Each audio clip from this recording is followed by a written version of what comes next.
A single engineering breakthrough turned a 90-pound, water-starved behemoth into the most feared machine gun in American history. The M1919 was light enough to move, relentless enough to hold back waves of enemies, and common enough to define U.S. firepower for half a century. But how did one air-cooled redesign become the deadliest weapon in the American arsenal? And why has its legacy never faded? The answer begins with a name that changed warfare forever.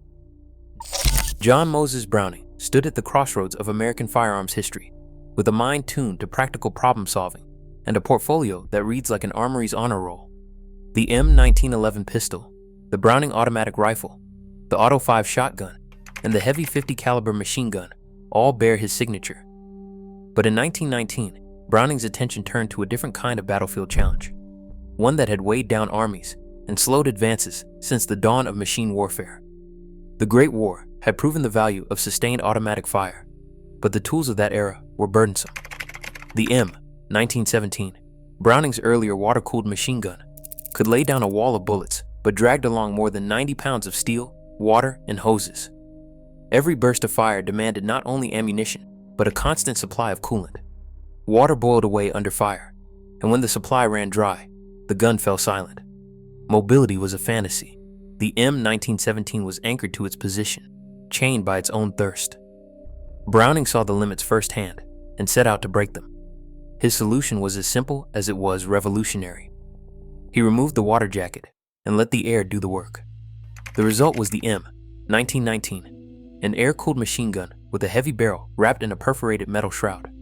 As bullets tore down the barrel, fresh air rushed through the holes, stripping away heat and keeping the gun firing longer than any of its water-bound ancestors. The weight dropped from over 90 pounds to just 31 pounds for the gun alone, a change that redefined what a machine gun could be. This new design was more than a technical upgrade. It untethered machine gunners from the rear lines and gave them the freedom to move with advancing infantry, mount up on vehicles, or take to the skies. The M1919's air-cooled system did not just solve a logistical headache. It opened the door for a weapon that could adapt to almost any role the battlefield demanded. Browning's leap from water to air cooling was the first step in transforming the machine gun from a static defender into a true force multiplier, one that would shape the firepower of the 20th century. The numbers behind the M1919 tell a story of adaptability few weapons can match. Chambered for the .30-06 Springfield cartridge, the same round used by American rifles and automatic weapons, the M1919 slotted seamlessly into the military supply chain. This shared ammunition meant machine gun teams could draw from the same belts and boxes as infantry squads, keeping logistics simple, even in the chaos of battle. Each 250-round belt fed smoothly through the gun's side, allowing for long bursts of fire before a reload was needed. With a cyclic rate between 400 and 600 rounds per minute, the M1919 struck a balance between volume and control.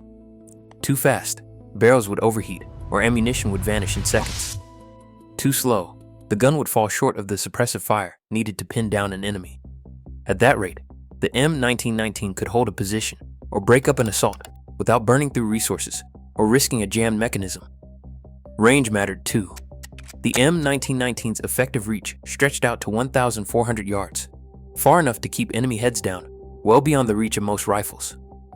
The .30-06 round punched through sandbags, light cover, and thin-skinned vehicles, turning the M1919 into a threat across open fields, urban ruins, and jungle clearings. It was not just the statistics that set the gun apart, it was how those numbers translated into real-world flexibility. The family of M1919 variants speaks to this adaptability. The A1 and A2 models tweaked the original for early field needs.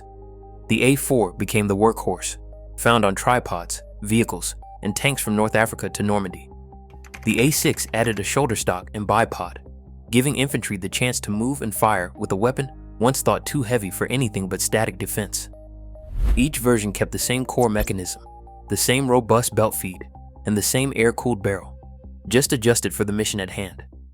Where some machine guns were built for a single purpose, the M1919 could be mounted on a Jeep, swung into a bomber window, or carried by a two-man crew through the mud.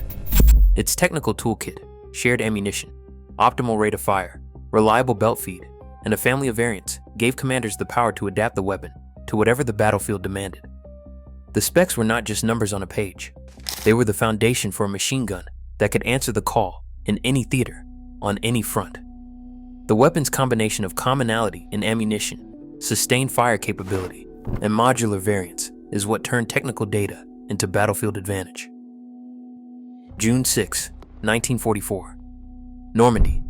American infantry hit Omaha and Utah beaches under relentless German fire.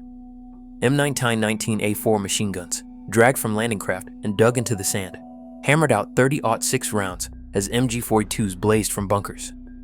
U.S. gunners pinned defenders, clearing paths for squads to push past obstacles and up the bluffs. After-action reports credited the M919 with suppressing strongpoints, enabling breakthroughs that left over 1,000 German casualties in some sectors. 6 months later, winter gripped the Ardennes. In the Battle of the Bulge, tank crews swept snow-covered woods with coaxial M19-10s. Infantry teams braced tripods and foxholes, holding off German assaults at ranges up to 1,200 meters.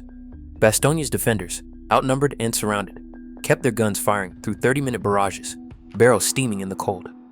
Logs from the 101st Airborne show these guns helped repel repeated attacks, sometimes against 10-to-1 odds. Korea, 1950. At Chosin Reservoir, temperatures dropped to minus 35 degrees Fahrenheit. While other weapons jammed, M1919A6s kept firing.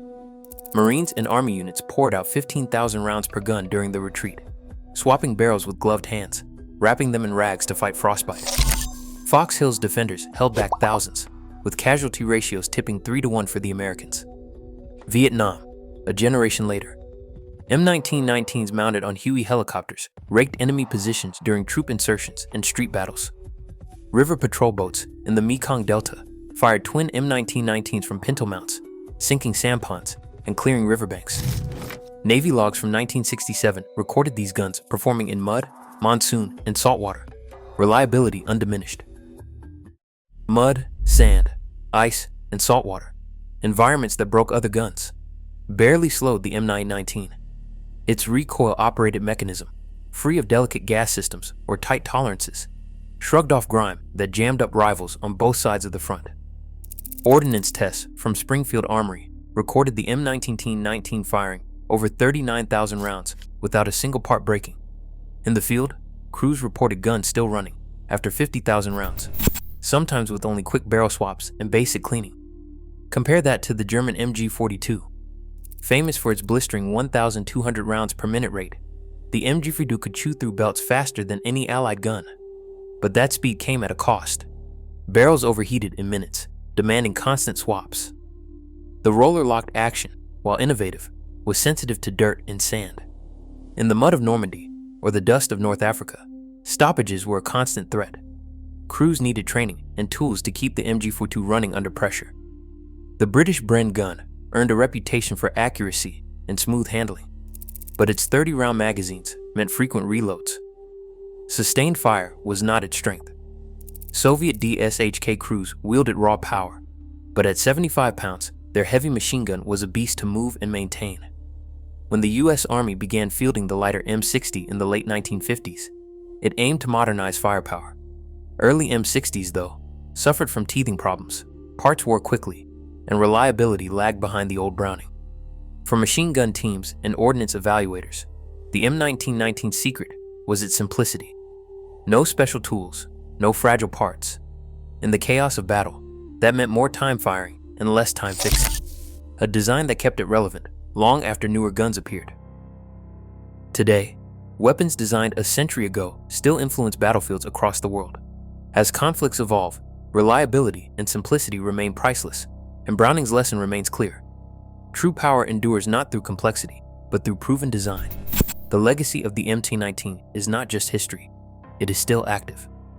Thank you for watching.